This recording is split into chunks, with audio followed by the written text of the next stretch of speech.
ನನ್ನ ಕೊಲೆಯಾದರೆ ಅದಕ್ಕೆ ಡಿ.ಕೆ. ಸುರೇಶ್ ಮತ್ತು ಕುಸುಮ ಕಾರಣ. ಆರ್.ಆರ್. ನಗರದ ಶಾಸಕ ಮುನಿರತ್ನ ಇಂತಹ ಗಂಭೀರ ಆರೋಪವನ್ನು ಮಾಡಿದ್ದಾರೆ. ನನ್ನ ಕೊಲೆಯಾದರೆ ಅದಕ್ಕೆ ಕಾರಣ ಡಿ.ಕೆ. ಸುರೇಶ್ ಮತ್ತು ಕುಸುಮ. ನನ್ನ ಕೊಲೆ ಯತ್ನದ ಬಗ್ಗೆ 2 ತಿಂಗಳ ಹಿಂದೆನೇ ನನಗೆ ಗೊತ್ತಿತ್ತು ಎನ್ನುವ ಮಾಹಿತಿಯನ್ನು ಕೊಟ್ಟಿದ್ದಾರೆ.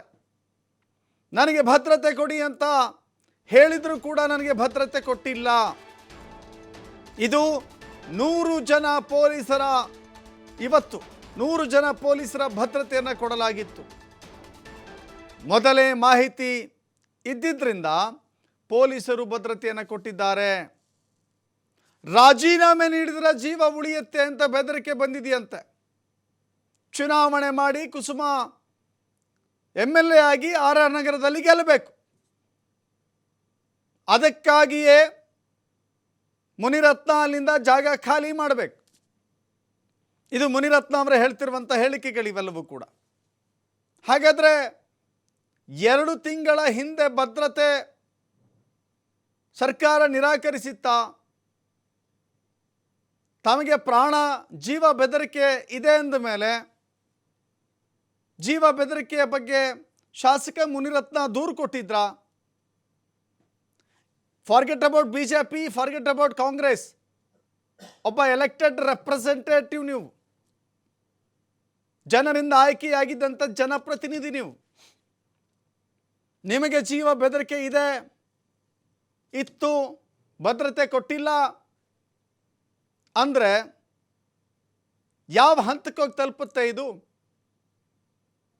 ಜೀವ ಬೆದರಿಕೆ ಇರುವಂಥ ವಿಷಯವನ್ನು ಈಗ ಹೇಳ್ತಾ ಇದ್ದಾರೆ. ಹಿಂದೆ ಅದನ್ನು ಪ್ರೆಸ್ ಮೀಟ್ ಮಾಡಿಯೋ ಅಥವಾ ಸದನದಲ್ಲಿಯೋ ಅವಕಾಶ ಇತ್ತಲ್ಲ. ಜನಪ್ರತಿನಿಧಿಗಳಿಗೆ ಮಾತನಾಡಲಿಕ್ಕೆ ಅತಿ ದೊಡ್ಡ ವೇದಿಕೆ, ಅತಿ ದೊಡ್ಡ ಜಾಗ, ಸರ್ಕಾರದ ಗಮನ ಸೆಳೆಯಲಿಕ್ಕೆ ಅನೇಕ ದಾರಿಗಳಿದ್ದಾವೆ. ಆದರೆ ಈಗ ಮೊಟ್ಟೆ ದಾಳಿಯ ಬಳಿಕ ಮಾತನಾಡಿದ್ದಾರೆ. ಏನು ಮಾತಾಡಿದ್ದಾರೆ ನೋಡೋಣ. ನನ್ನ ಕೊಲೆ ಆಗತ್ತೆ, ನನ್ನ ಕೊಲೆ ಆದರೆ ಕೊಲೆಗೆ ಕಾರಣಕರ್ತರು ಡಿ.ಕೆ. ಶಿವಕುಮಾರು, ಡಿ.ಕೆ. ಸುರೇಶು, ಕುಸುಮ ಮತ್ತು ಅವ್ರ ತಂದೆ ಹನುಮಂತರಾಯಪ್ಪ ಹಾಗೂ ಇತರರು ಅಂತೇಳಿ ಅವ್ರ ಹೆಸರುಗಳು ಸಹ ನಾನು ಬರೆದುಕೊಟ್ಟಿದ್ದೀನಿ. ಪ್ರಧಾನಮಂತ್ರಿ ಕಚೇರಿಯಿಂದ ನನಗೆ ಇಂಬಾರಾನು ಬಂದಿದೆ, ರಾಷ್ಟ್ರಪತಿಗಳಿಂದನೂ ಇಂಬಾರ ಬಂದಿದೆ. ನನಗೆ ಗನ್ಮ್ಯಾನ್ ಕೊಡಿ ಅಂತೇಳಿ ರಾಜ್ಯಪಾಲರಿಗೂ ಸಹ ಮನವಿ ಕೊಟ್ಟಿದ್ದೆ. ರಾಜ್ಯಪಾಲರಿಗೂ ಮನವಿ ಕೊಟ್ಟು ರಾಜ್ಯಪಾಲರು ನನ್ನನ್ನು ಖುದ್ದಾಗಿ ಭೇಟಿ ಮಾಡುವಂಥ ಅವರು ದಿನಾಂಕನೂ ಸಹ ಕೊಟ್ಟಿದ್ದರು. ರಾಜ್ಯಪಾಲರನ್ನ ನೇರವಾಗಿ ಭೇಟಿ ಮಾಡಿದೆ. ರಾಜ್ಯಪಾಲರನ್ನ ಭೇಟಿ ಮಾಡಿದಂಥ ಸಂದರ್ಭದಲ್ಲಿ ಅವರು ರಾಜ್ಯ ಸರ್ಕಾರದ ಗಮನಕ್ಕೆ ತರ್ತೀನಿ ಅಂತ ಅವರು ಹೇಳಿದರು. ಅದಾದಮೇಲೆ ಮತ್ತೆ ಹೇಮಂತ್ ನಿಂಬಾಳ್ಕರ್ ಅವರಿಗೆ ನಾನು ಪತ್ರ ಬರೆದಿದ್ದೀನಿ, ಅವರಿಗೆ ವಾಯ್ಸ್ ಮೆಸೇಜು ಕಳಿಸಿದ್ದೀನಿ. ಸರ್, ನನ್ನ ಜೀವಕ್ಕೆ ತೊಂದರೆ ಇದೆ, ನನಗೆ ನೀವು ಗನ್ಮ್ಯಾನ್ ಕೊಡಿ, ನನಗೆ ರಕ್ಷಣೆ ಇಲ್ಲ, ನನ್ನ ಕೊಲೆ ಆಗತ್ತೆ ಅಂತ ಅವ್ರಿಗೂ ಸಹ ನಾನು ಈಗ 2-3 ದಿನದಿಂದ ಒಂದು ವಾಯ್ಸ್ ಮೆಸೇಜ್ ಕೊಟ್ಟಿದ್ದೀನಿ. ನನ್ನ ಕೊಲೆ ಆಗತ್ತೆ, ನನ್ನ ಕೊಲೆ ಆದರೆ ಕೊಲೆಗೆ ಕಾರಣಕರ್ತರು ಡಿ.ಕೆ. ಶಿವಕುಮಾರು, ಡಿ.ಕೆ. ಸುರೇಶು, ಕುಸುಮ ಮತ್ತು ಅವ್ರ ತಂದೆ ಹನುಮಂತರಾಯಪ್ಪ ಹಾಗೂ ಇತರರು ಅಂತೇಳಿ ಅವ್ರ ಹೆಸರುಗಳು ಸಹ ನಾನು ಬರೆದುಕೊಟ್ಟಿದ್ದೀನಿ. ಪ್ರಧಾನಮಂತ್ರಿ ಕಚೇರಿಯಿಂದ ನನಗೆ ಇಂಬಾರಾನು ಬಂದಿದೆ, ರಾಷ್ಟ್ರಪತಿಗಳಿಂದನೂ ಇಂಬಾರ ಬಂದಿದೆ. ನನಗೆ ಗನ್ಮ್ಯಾನ್ ಕೊಡಿ ಅಂತೇಳಿ ರಾಜ್ಯಪಾಲರಿಗೂ KC ಜನರಲ್ ಆಸ್ಪತ್ರೆಗೆ ಶಾಸಕ ಮುನಿರತ್ನ ಅವರನ್ನು ಶಿಫ್ಟ್ ಮಾಡಲಾಗಿದೆ. ಮಲ್ಲೇಶ್ವರಂನಲ್ಲಿರುವಂಥ KC ಜನರಲ್ ಆಸ್ಪತ್ರೆ ಮೊಟ್ಟೆ ಎಸೆದಿರುವಂಥ ಹಿನ್ನೆಲೆ ವೈದ್ಯಕೀಯ ತಪಾಸಣೆಯನ್ನು ನಡೆಸಲಾಗುತ್ತೆ. ತುರ್ತು ಚಿಕಿತ್ಸಾ ವಿಭಾಗದಲ್ಲಿ ಮುನಿರತ್ನ ಅವರಿಗೆ ಚಿಕಿತ್ಸೆಯನ್ನು ಕೊಡಿಸಲಾಗ್ತಾ ಇದೆ. ಡಾಕ್ಟರ್ ಪಂಕಜ ಅವರು ಮುನಿರತ್ನಗೆ ಚಿಕಿತ್ಸೆಯನ್ನು ನೀಡ್ತಾ ಇದ್ದಾರೆ. ಮೊಟ್ಟೆ ಎಸೆದಿರುವ ಜಾಗದಲ್ಲಿ ಈಗ CT ರವಿಗೆ ಹಲ್ಲೆ ಮಾಡಿದ್ರು, ತಲೆಗೆ ಪೆಟ್ಟಾಗಿತ್ತು, ರಕ್ತಸ್ರಾವ ಆಗಿತ್ತು. ಬಟ್ ಆ ಕೇಸಿಗೂ ಈ ಕೇಸಿಗೂ ವ್ಯತ್ಯಾಸ ಇದೆ. ಆದರೂ ಕೂಡ ಶಾಸಕ ಮುನಿರತ್ನ ಅವರು ಹಾಸ್ಪಿಟ್ಲಿಗೆ ಶಿಫ್ಟ್ ಮಾಡಲಾಗಿದೆ. ಕಾನೂನು ಪ್ರಕಾರ MLC ಆಗಬೇಕಾಗತ್ತೆ, ಮೆಡಿಕೋ ಲೀಗಲ್ ಕೇಸ್ MLC ಆಗಬೇಕಾಗತ್ತೆ. ಅದಾದ ನಂತರದಲ್ಲಿ ಪ್ರಕರಣವನ್ನು ದಾಖಲು ಮಾಡಿಕೊಳ್ತಾರೆ. ಜೊತೆಗೆ ಅವರ ತಲೆ ಭಾಗಕ್ಕೆ ಮೊಟ್ಟೆ ಬಿದ್ದಿದೆ. ತುಂಬ ಹತ್ತಿರದಿಂದಲೇ ಮೊಟ್ಟೆಯನ್ನು ಹೊಡೆದಿದ್ದಾರೆ. ಅವರ ತಲೆಗೆ ಆ ಪ್ಲಾಸ್ಟಿಕ್ನ ಹಾಕಿದ್ದಾರೆ.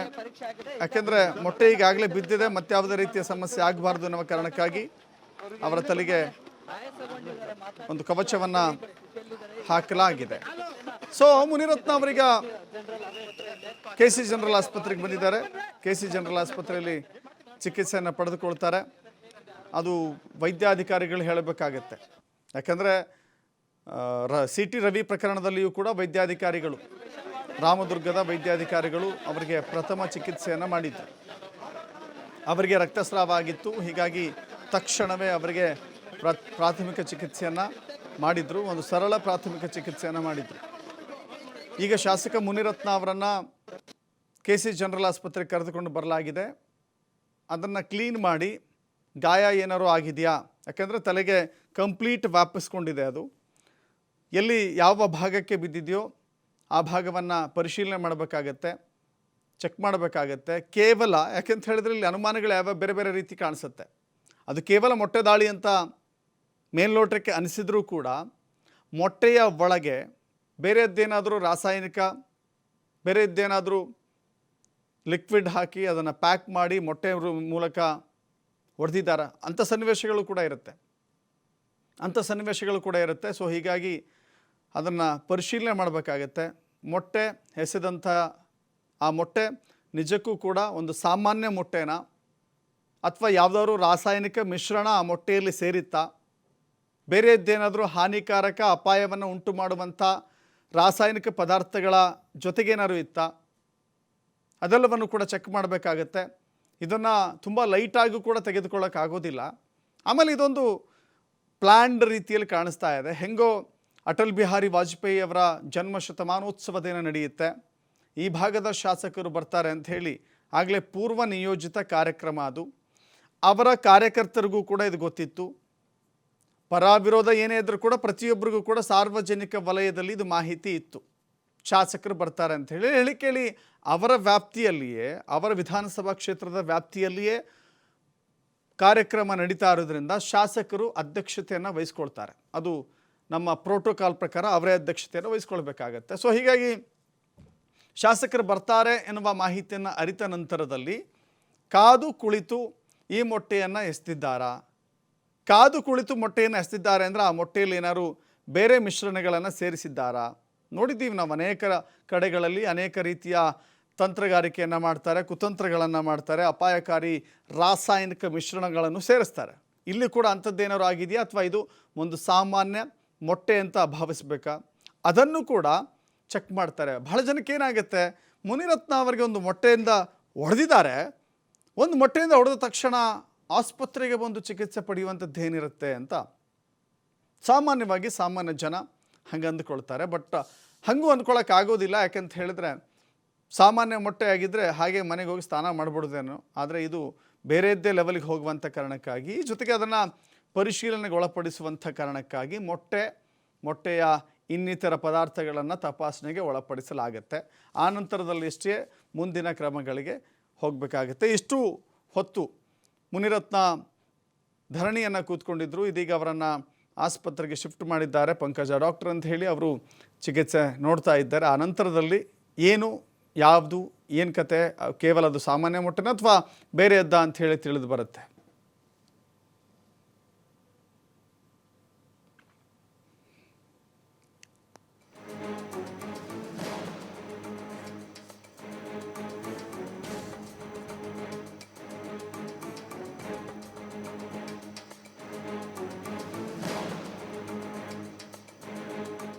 ಸಾಕಷ್ಟು ಅವರಿಗೆ